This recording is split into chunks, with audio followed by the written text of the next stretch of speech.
Here we are in 7 Days to Die on the PlayStation 5. I mean, like, how cool is this? It's finally here. Yes. So I've been waiting for a while, and initially I bought 7 Days to Die on PlayStation 4 and was let down that it wasn't the same as what I was seeing on the gaming channels that I watch on YouTube, and quickly realized that it was because they were playing on PC and not PlayStation. So then, of course, I purchased it on the PC and have been waiting for it to be released, an updated version on the PlayStation. So yes, it's here. I was so excited. Anyway, so of course, if you played 7 Days to Die before, then you know that you have to gather and craft initially. And rather than it being like an intro type thing, just an intro, they make it where you have like trophies or a list of things that actually give you experience once you've achieved certain things. So you make your axe, you make a bat or a baton, whatever, your first primitive outfit, which, you know, that's minus the gloves, the shoes, the helmet. And you see here, this is the challenges. That's what it's called, is challenges. And that you click on, and after doing it, and it gives you extra or additional experience, which then leads to your skill points also, because every time you level, it leads to skill points, and sometimes you get extra skill points when you've completed each list or challenge list, if that makes sense. Then I just got a mining book out of the mailbox that makes it where you can craft a diamond head type thing for a mining pick, which is pretty cool to be your first book. And I decided I was going to be the nerdy type, you know, the robotics inventor, and also, but I am going to use a bow. So basically robotics, anything robotics, are on the intellect tree, and agility is where I'm basically going to go into initially. Turn around, and here's my first zombie. It's like, first zombie. And I'm like, why aren't you just like, why haven't you gone out of existence yet? I mean, like, you have to be careful not saying the DIE word, because you'll get a strike or, you know, something from YouTube. I have to be very careful. So for those of you who don't know, I'm going to say knocked out versus the other. And because I don't want to take any chances of being demonetized or have my channel hit.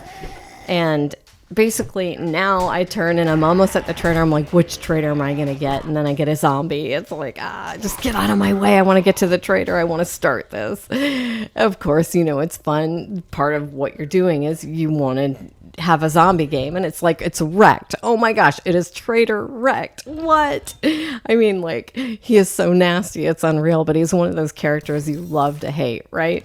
So you go through the work chests, you get magazines, you go through the truck, you go through the cement mixer, you go through the chemical station, you find everything that you can find before you go in. And I realized one of the new gear sets that they have is actually, it's a nerd helmet, and you have a chance of getting like double, basically, like if you read a book, you have a chance of it giving you double credit. Instead of one, it's 2 books for reading one.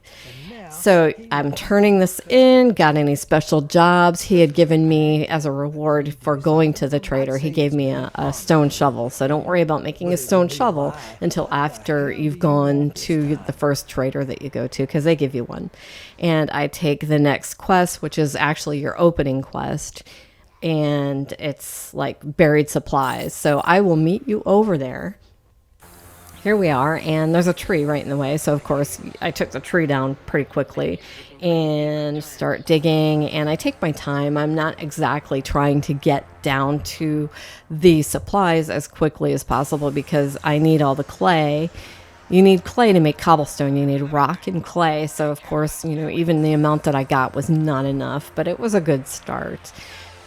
If you've never played the game before, you need to be careful when you're doing this. If you don't see, because I have it on 4 times speed, I look up every so often and make sure, just listen and look up every so often to make sure that there are no zombies attracted to the digging sound, because any noise you make, they're attracted to it. And depending on the settings that you put in the game, when feral sense is on, oh my gosh, it's like constant.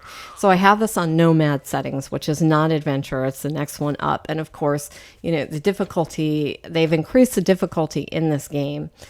There was one zombie waiting for me when I was done, and I thought I heard another one, and it's like, where is this other one? And then I started getting hit, still see nothing, and I'm going to jump to the next part where suddenly there's two, and I'm like, where did this one show up? I mean, like, it came out of nowhere. I don't know if it was a graphics issue or whatever, but suddenly there's two. At least I was able to see her eventually and not get knocked out by her. And there's no quickly taking care of anything like this when you first start out. You are so weak when you first start out in this game. It is unreal. But, that's part of the fun of it. You're struggling to survive, struggling to, make it past the zombies, struggling to eat, struggling to find water. And again, my luck in this game in particular, is terrible at finding things. I have never found a toilet pistol. I have only come across maybe 2 times, even like a pan that I can cook with. Typically, I either have to make it or I have to buy it from the trader, which is probably what I'm going to end up having to do. I chose the pistol in this one because I've never found a toilet pistol. Seriously, never have I ever. And that is like crazy. So I accepted the next quest, and the pistol, basically, I know I said I'm going to be the nerdy type, but the pistol is like for those oh shit moments, and only for that. I will not be using that except for those type of situations. And this is the place that I've decided to go ahead and temporarily, until I can decide otherwise, because I knew that this video had been long enough, and I'm like, okay, this is a good stopping point. This is a good house. There's no skulls on it, so it wouldn't matter if I lost experience or, lost a quest for taking this and putting a claim box on it and clearing it out. With no skulls, I mean, what does it matter?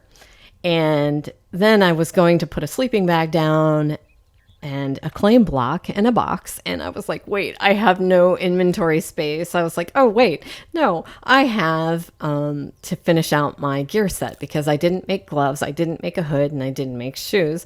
And I'm making this, and I'm like, okay, after that, I'll go ahead and drop the fibers, which is, not a big deal in that moment to drop, but, you need it for other things here and there, right? But so I craft these items, I start putting them on, and then I'm like super excited to see what it looks like. And I look at my character, and you'll see, I'm going to show you. It's like, oh my gosh, come on, really? This is the first hood that you make and you put on. It's a burlap sack over your head. I mean, come on, where's the hide helmet option? Let me hide my helmet. Anyway, thank you so much for watching. If you stayed to this point, please remember to like, subscribe, and be alerted. Take care. Have a great weekend or day.